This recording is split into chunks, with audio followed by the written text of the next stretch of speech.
Subscribe कीजिए हमारे channel को और बेल आइकॉन को दबाइए हमारी लेटेस्ट वीडियो सबसे पहले देखने के लिए। श्री शाहू महाराज हायस्कूल भोकर वर्ग 10वा विषय विज्ञान व तंत्रज्ञान भाग 2। आज आपण प्रकरण क्रमांक 6 प्राण्यांचे वर्गीकरण या पाठांतर्गत प्राणी वर्गीकरणाचा इतिहास, प्राणी वर्गीकरणाच्या नवीन पद्धती व प्राणीसृष्टी या घटकांचा अभ्यास करूया। मागील वर्षी आपण वनस्पतीचे वर्गीकरण अभ्यासलेले आहे।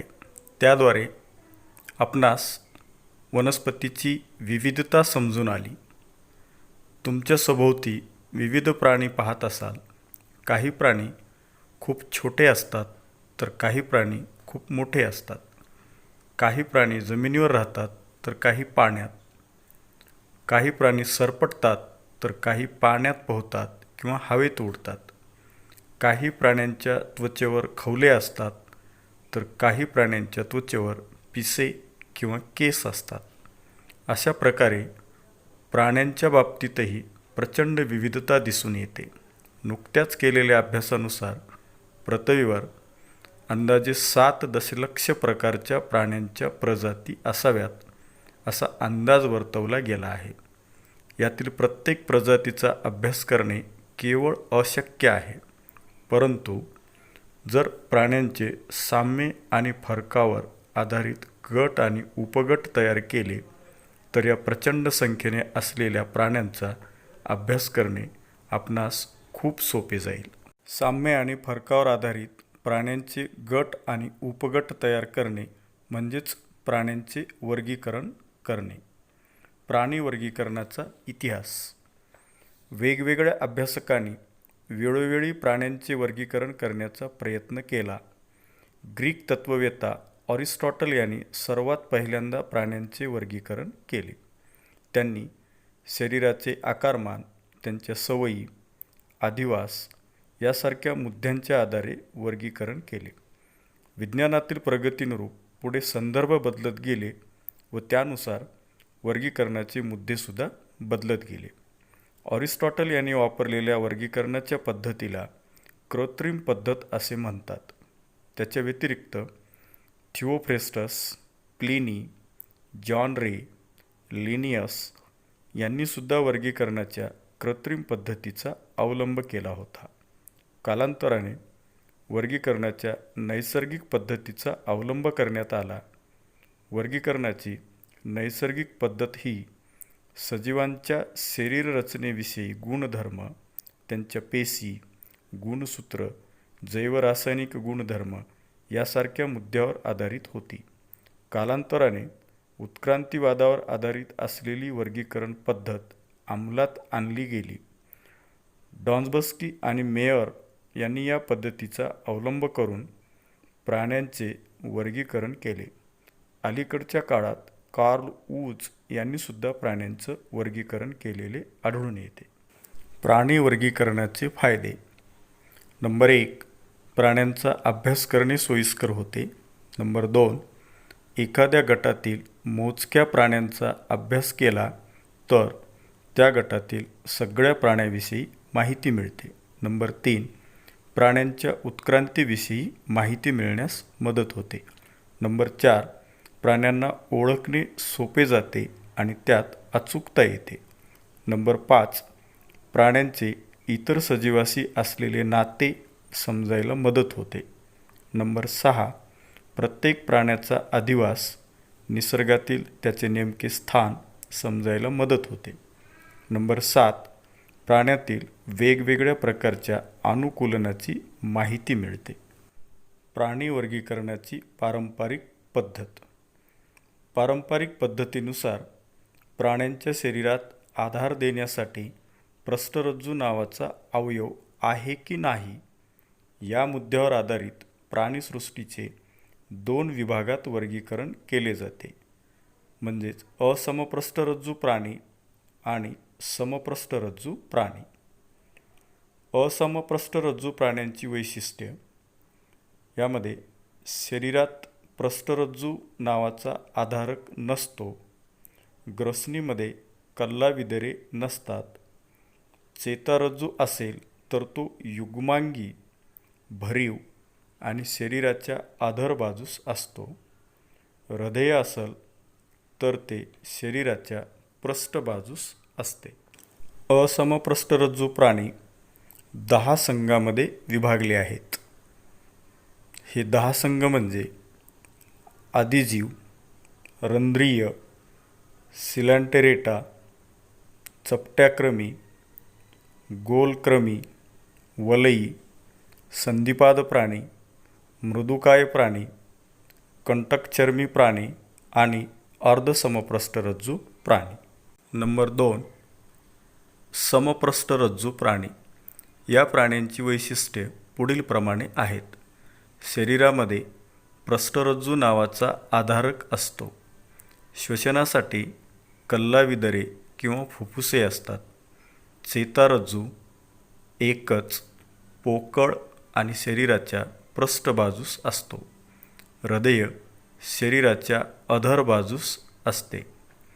पृष्ठरज्जू ही शरीराला आधार देणारी लांब दोऱ्यासारखी संरचना प्राण्यांच्या शरीरात पृष्ठबाजूस असते. सर्व समपृष्ठरज्जू प्राण्यांचा समावेश एकाच संघात केलेला असून त्या संघाचे नावसुद्धा समपृष्ठरज्जू प्राणीसंघ असेच ठेवण्यात आले. समपृष्ठरज्जू प्राणीसंघाची विभागणी 3 उपसंघात केलेली आहे. ते 3 उपसंघ म्हणजे युरोकॉर्डेटा, सेफॅलोकॉर्डेटा आणि व्हर्टिब्रेटा. व्हर्टिब्रेटा या उपसंघाचे पुढे 6 वर्गात वर्गीकरण केलेले आहे. ते 6 वर्ग प्रामुख्याने चक्रमुखी, मत्स्यवर्ग, उभयचर वर्ग, सरीसृप वर्ग, पक्षी वर्ग आणि सस्तन वर्ग होय. प्राणीसृष्टीच्या वर्गीकरणाचा अभ्यास आपण ह्या तक्त्याच्या साहाय्याने समजून घेऊया. प्राणीसृष्टी ही मुख्य 2 विभागात विभागलेली आहे. उपसृष्टी असमपृष्ठरज्जू आणि उपसृष्टी समपृष्ठरज्जू. उपसृष्टी असमपृष्ठरज्जू पुढे 10 संघामध्ये विभागलेली आहे. नंबर 1 आदिजीव, 2 रंध्रीय, 3 सिलेंटेराटा, 4 चपटेकर्मी, 5 गोलक्रमी, 6 वलयी, 7 संधिपाद, 8 मृदुकाय, 9 कंटकचर्मी आणि 10 अर्धसमपृष्ठरज्जू. तर उपसृष्टी समपृष्ठरज्जू पुढे संघ समपृष्ठरज्जू आणि संघ समपृष्ठरज्जू पुढे 3 उपसंघामध्ये विभागलेला आहे. नंबर 1 युरोकॉर्डेटा, नंबर 2 सेफॅलोकॉर्डेटा आणि नंबर 3 व्हर्टिब्रेटा. आणि पुढे व्हर्टिब्रेटा हा 6 वर्गामध्ये विभागलेला आहे. 1 चक्रमुखी, 2 मत्स्यवर्ग, 3 उभयचर वर्ग, 4 सरीसृप वर्ग, 5 पक्षी वर्ग आणि 6 सस्तन प्राणी. प्राणीसृष्टीचे प्रचलित वर्गीकरण ही आत्तापर्यंत प्रचलित असलेली प्राण्यांची वर्गीकरण पद्धती असून सध्या एका नवीनच वर्गीकरणाचा अवलंब केला जात आहे. या नवीन वर्गीकरणाच्या पद्धतीचा आपण थोडक्यात आढावा घेऊया. रॉबर्ट व्हिटाकरच्या पंचसृष्टी पद्धतीनुसार फक्त सर्व बहुपेशीय प्राण्यांचा समावेश प्राणीसृष्टी यामध्ये केला आहे. या पद्धतीमध्ये प्राण्यांचे वर्गीकरण करताना शरीराचे रचनात्मक संघटन, शरीराची सममिती, देहगुहा, जननस्तर, खंडीभवन अशा अनेक मुद्द्यांचा आधार घेतलेला आहे. प्राणी वर्गीकरणाची नवीन पद्धत आणि वापरलेले आधारभूत मुद्दे. नंबर 1 रचनात्मक संघटन. प्राण्यांचे शरीर पेशीपासून तयार झालेले आहे. प्राण्यांच्या बहुपेशीय शरीरात अनेक पेशी कार्यरत असतात, तर एकपेशीय प्राण्यांचे शरीर एकाच पेशीपासून तयार झाल्याने सर्व कार्य त्याच पेशीच्या मदतीने चालतात.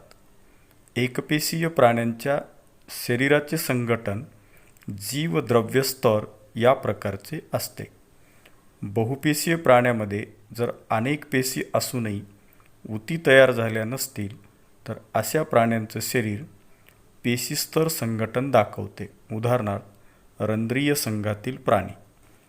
काही प्राण्यांच्या शरीरात पेशी एकत्र येऊन ऊती तयार होतात व त्या ऊतींच्या मदतीने शारीरिक क्रिया पार पाडल्या जातात. अशा प्रकारात पेशी ऊती स्तर संघटन असते.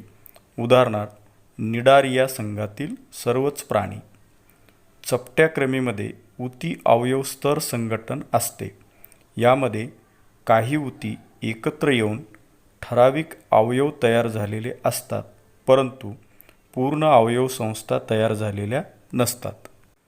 आत्तापर्यंत आपण अभ्यासलेल्या रचनात्मक संघटनाच्या 4 प्रकारातून उरलेल्या सर्व मध्ये अवयव संस्था स्तर संघटन असते, ज्यामध्ये विशिष्ट कार्यासाठी अनेक अवयव एकमेकांना जोडून अवयव संस्था तयार झालेली असते. उदाहरणार्थ मानव, बेडूक, खेकडा. नंबर 2 शारीरिक सममिती. मानवी शरीराचे आणि अमिबाचे चित्र घ्या. चित्रातील शरीराच्या विशिष्ट अक्षातून काल्पनिक छेद घेण्याचा प्रयत्न करा, जेणेकरून तुम्हाला 2 समान भाग मिळतील. प्राण्यांच्या शरीराच्या विशिष्ट अक्षातून काल्पनिक छेद घेतला असता त्याच्या शरीराचे 2 समान भाग होतात की नाही या गुणधर्मावर आधारित प्राण्यांच्या शरीराचे विविध प्रकार आढळून येतात. जसे की असममित शरीर, अरीय सममिती शरीर, द्विपार्श्व सममित. असममित शरीर म्हणजेच अशा प्रकारच्या शरीराबाबत असा कोणताही अक्ष नसतो की ज्यातून छेद घेतल्यास शरीराचे 2 समान भागात विभाजन होऊ शकते. उदाहरणार्थ अमिबा, पॅरामेसियम, काही प्रकारचे स्पंज. अरीय सममित या प्रकारात शरीराच्या बरोबर मध्य अक्षातून जाणाऱ्या कोणत्याही प्रतलातून छेद घेतल्यास 2 समान भाग पडतात. उदाहरणार्थ तारामासा. या प्राण्याच्या शरीराबाबत मध्य अक्षातून जाणाऱ्या 5 वेगवेगळी प्रतले आपण घेतली तर 5 वेगवेगळ्या पद्धतीने छेद घेतल्यास 2 समान भाग मिळू शकतात. द्विपार्श्व सममित या प्रकारात शरीराचा एकच अक्ष असा असतो की त्या अक्षातून काल्पनिक छेद घेतल्यास 2 समान भाग होतात. उदाहरणार्थ कीटक, मासे, बेडूक, पक्षी, मानव इत्यादी. नंबर 3 आद्यस्तर किंवा जननस्तर, द्विस्तरीय व त्रिस्तरीय. बहुपेशीय प्राण्याबाबत त्याच्या भ्रूणावस्थेतील वाढीच्या सुरुवातीच्या काळात पेशीचे आद्यस्तर तयार होतात व त्या आद्यस्तरापासूनच त्या प्राण्याच्या शरीरातील विविध ऊती तयार होतात. काही प्राण्यामध्ये फक्त 2च आद्यस्तर म्हणजेच बहिर्जनन स्तर आणि अंतर्जनन स्तर तयार होतात. उदाहरणार्थ सर्व प्रकारचे निडारिया आणि सिलेंटेरेटा. तर बहुतांश सर्व प्राण्यामध्ये 3 आद्यस्तर म्हणजेच बहिर्जनन स्तर, आंतरजनन स्तर सोबतच मध्यजनन स्तर तयार होते. नंबर 4 देहगुहा. शरीर आणि आतील अवयव या दरम्यान असलेल्या पोकळीस देहगुहा असे म्हणतात. बहुपेशीय प्राण्यांच्या भ्रूणावस्थेतील वाढीच्या काळात मध्यस्तरापासून किंवा आतड्यापासून देहगुहा तयार होते. अशा प्रकारची देहगुहा वलयी प्राणीसंघ व त्यानंतरच्या सर्व संघातील प्राण्यांच्या शरीरात असते. अशा प्राण्यांना सत्य देहगुहा असणारे प्राणी असे म्हणतात. रंध्रीय प्राणी, निडारिया, सिलेंटेरेटा संघ, चपट्या क्रमीचा संघ या संघातील प्राण्यांच्या शरीरात देहगुहा नसते. अशा प्राण्यांना देहगुहाहीन प्राणी असे म्हणतात. गोलक्रमींच्या शरीरात देहगुहा असते, पण ती वर नमूद केलेल्या पद्धतीने तयार झालेली नसते, म्हणून त्यांना खोटी किंवा फसवी देहगुहा असणारे प्राणी असे म्हणतात. नंबर 5, खंडीभवन. जर प्राण्यांचे शरीर छोट्या छोट्या समान भागात विभागलेले असेल तर अशा शरीराला खंडीभवित शरीर असे म्हणतात आणि प्रत्येक छोट्या भागाला खंड असे म्हणतात. उदाहरणार्थ, वलई प्राणीसंघातील प्राणी गांडूळ. वरील 5ही आधारभूत मुद्द्यांचा वापर करून प्राण्यांचे आधुनिक वर्गीकरण आपण तक्त्याच्या साहाय्याने समजून घेऊया. सृष्टी. प्राणीसृष्टी पेशीभित्तिका नसलेले बहुपेशीय प्राणी शरीर संघटनावरून 2 भागात विभागले. नंबर 1, पेशीस्तर शरीर संघटन आणि नंबर 2, ऊती अवयव अवयवसंस्था स्तर शरीर संघटन. पेशीस्तर शरीर संघटन पुढे शरीर सममितीवरून असममित शरीर तर देहगुहाहीन शरीर असलेले रंध्रीय प्राणीसंघातील प्राणी. नंबर 2, ऊती अवयव अवयवसंस्था स्तर शरीर संघटन हे शरीर सममितीवरून 2 भागात विभागले अरीय सममित शरीर आणि द्विपार्श्व सममित शरीर. अरीय सममित शरीर असलेले प्राणी देहगुहाहीन असून निडारिया प्राणीसंघातील सर्वच प्राणी. द्विपार्श्व सममित शरीर पुढे देहगुहेवरून 3 प्रकारात विभागलेले आहेत. नंबर 1, देहगुहाहीन शरीर चपटेक्रमी. फसवी देहगुहा असलेले शरीर गोलक्रमी तर खरी देहगुहा असलेले शरीर यामध्ये वलई संघ, संधिपाद संघ, मृदुकाय संघ, कंटकचर्मी संघ, अर्धसमपृष्ठरज्जू संघ आणि समपृष्ठरज्जू संघातील सर्व प्रकारचे प्राणी.